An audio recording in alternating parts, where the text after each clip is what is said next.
Hello, and welcome. Now, when I woke up the other day and turned on my 2006 HP laptop and scrolled through the worst part of the internet, YouTube Shorts, I saw what can only be described as Minecraft, with extra steps. This game was called Vintage Story. I had heard about it for some time, but never actually saw anything about it, like any gameplay. So I was the equivalent of a baby watching Interstellar. But man, did those funky colors look interesting. So, like any normal person, I immediately bought the game and started it without looking at anything prior. Was this a wise choice? Maybe not. Typically you do research, but who cares? Yeah. I went in with no experience or expectations. But enough of my rambling. Let's see how that went. Now, when you first create the world, you're not greeted by the world. You're greeted by this lovely character creation, which is honestly pretty nice. There's a lot of features that you can change. So I decided to make someone blue. With a Viking thing going on. Yeah, I'm not really sure what I did here. He looks kind of stupid, I'm not gonna lie. But he's mine, and I love him. There's also classes. I wasn't gonna touch that. I decided to just be a commoner, because that's simple. And my mouse the sensitivity was bad. It was really low. Not saying anything bad, but the sensitivity was horrendously low. And yeah, this was the world. I took a quick look around, found a cattail, and decided, wow, nature is so beautiful.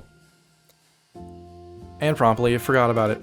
Now, the thing about this game is survival is optional, from what I found. As you can see, I'm collecting berries here, but I wouldn't actually know the extent to the importance of the berries until much later. I found that you can find rocks on the ground, which have stuff in them. Yeah, and it's about as much as I really figured out. I'm not really sure what I tried doing here. Throwing it, I think. But yeah. This is gonna be interesting. Now, after a jaunt through the woods, I found this. It's a wagon, I think.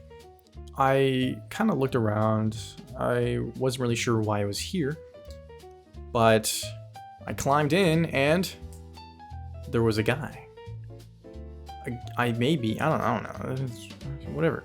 But this person, they talked, they had dialogue options, and they even sold things. Now, I noticed that they had some lore that could be expunged. I wasn't all too interested, but some of these items in the shop were interesting, to say the least. Gears and random bits and bobs. A little bit of this, a little bit of that ass shop. Now, I had no money. I couldn't buy anything. And the only thing they were selling or accepting was bread. I didn't even have food for myself, so I kind of figured that was a bust and decided I should probably spend my time elsewhere. What was not a bust, however, was I found some flint on the ground, and it said I needed to get another piece of flint to nap it. I didn't know what that meant, and so bada bing, bada boom. I figured out how to make tools.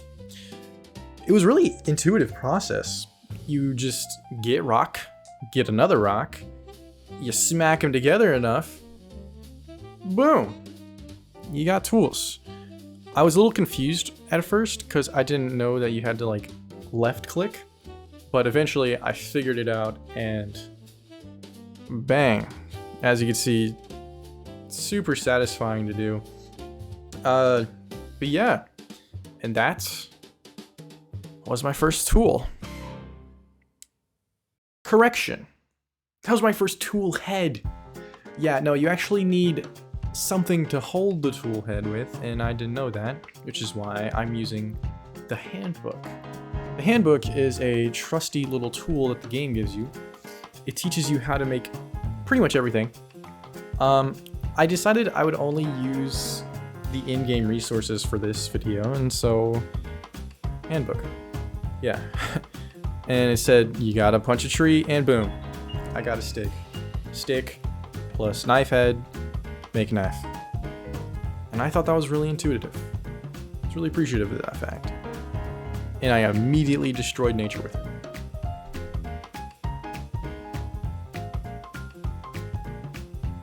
So, having this new knowledge of how to make tools, I decided, you know what, let's make an axe, because every survival game requires wood at the beginning. So, I made the axe head. And then I got some sticks. And I put them together. And I made an axe. And then after that, I was like, you know what, let's chop down a tree. It takes a while. Like, it takes a really long time. So long. Anyway, yeah. The tree was chopped. I had wood down. I wouldn't learn this till later, but I couldn't actually use the wood to make planks until way down the line. Regardless, I knew I needed a place to stay, a base of kinds, a home even. And so I trekked along, picking up some stuff along the way, just looking for a nice place to stay. I knew I probably wouldn't be able to build a home, but a little hut, a little something. Found some water, found this little area. It was like closed in, a little hill, some foxes, nice place. So I was like, you know what? Why don't I settle down here? And so I decided I'm gonna make a fire. Because it was cold, I guess? I don't know. I'm not really sure why I wanted to make a fire. Really, there was no real reason, but yeah. Made the fire starter right here, which required dry grass and 2 sticks. And then I decided to make a fire. I was confused by the lack of inventory space. I tried to put this bauxite into my inventory, but I didn't have one. Because as you'll notice, there are 4 little slots at the bottom right of my hotbar. Yeah, those are for backpacks or baskets. I wouldn't figure that out until way later. It was actually kind of sad how long it took me to figure that out. Yeah, so actually building the house,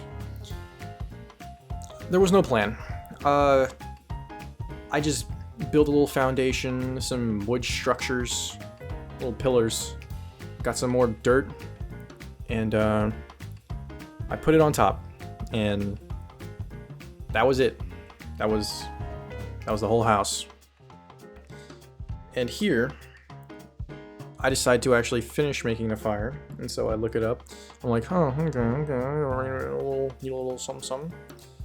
So I read that you need dry grass, you need 4 firewood, and you gotta put it on the ground, and then bada bing, bada boom. How do you make firewood? Well, there's a really simple crafting recipe, but for some reason, I got literally every other combination except for the one that it requires. Axe on top, wood on bottom, firewood. Not my proudest moment, but what can you do? So, I built my first little fire, and I lit it up. Now, actually using the fire never got to that point. literally, I don't think I ever used. Matter of fact, this whole little base I use, forget it. I don't actually come back to this base. Yeah, I literally never use this base again. It's kind of funny. I end up moving anyways, but I just thought I'd share with you my first little house and my first little fire. Look at that. It's so nice.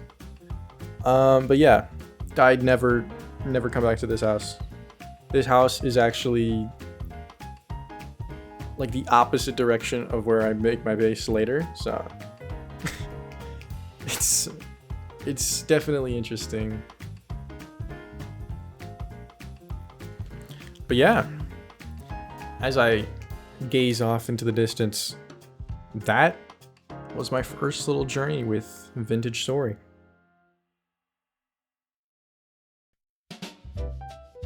Now, Vintage Story is a very in-depth game. It has a lot of in-depth features, things that I probably won't be getting to for a long time. And this episode is already at 11 minutes. And I have over 4 hours of footage of me playing this game. So I think I'm going to end the episode there, but if you would like to see the rest, you get the idea. But yeah, that was the start of my journey in Vintage Story as a complete beginner. And I will hopefully try to stay a complete beginner because I don't want any spoilers. I know there's a story, and it's a vintage one, but I've been trying to stay away from anything that would like spoil the game for me. And yeah, thanks, for watching, and I'll see you later.